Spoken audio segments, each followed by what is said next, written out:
The eFlow Predictor allows you to take components of the flow regime that you think are important and work out how much water it would take to reinstate those elements. It's really designed for those river systems where you've got access to be able to deliver water. So a highly regulated river system like components of the Murray-Darling, where you've got an environmental reserve of water that you have the capacity to release to meet an environmental water demand.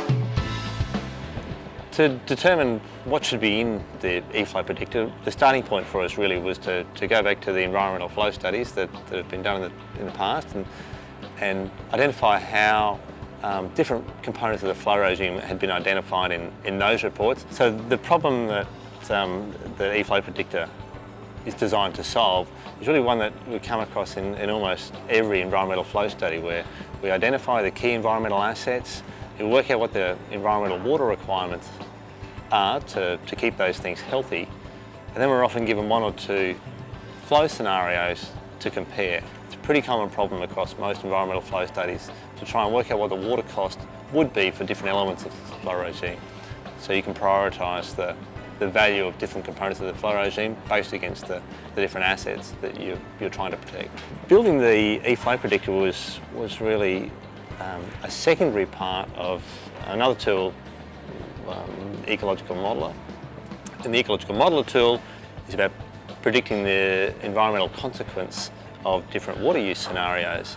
And in applying that tool in specific applications for our partners, we needed to be able to generate different water use scenarios. And we wanted to rapidly be able to say, well, what if we reinstated a large flood at this time of the year or extended a drought at some other time of the year? And there was no sort of simple utility to help us do that. The key interest for me here, I guess, is the way that natural resource management problems are rarely kind of single discipline focused. Although as scientists, that's largely how we've dealt with them in the past. So the great thing about this collective and often difficult to manage broad group of individuals we've got within eWater, it means that we've got an opportunity to really attack complex problems, which are the real problems that natural resource managers face. The way that eFlow Predictor, how it fits with the other eWater tools, it's useful as a standalone product for helping the environmental flow assessment process, but it also works effectively as the prototype for an environmental demand module. So in the future, in this large hydrological modelling platform, we'll be able to effectively place environmental orders to make sure adequate water is delivered at the right time and the right volumes to wetlands.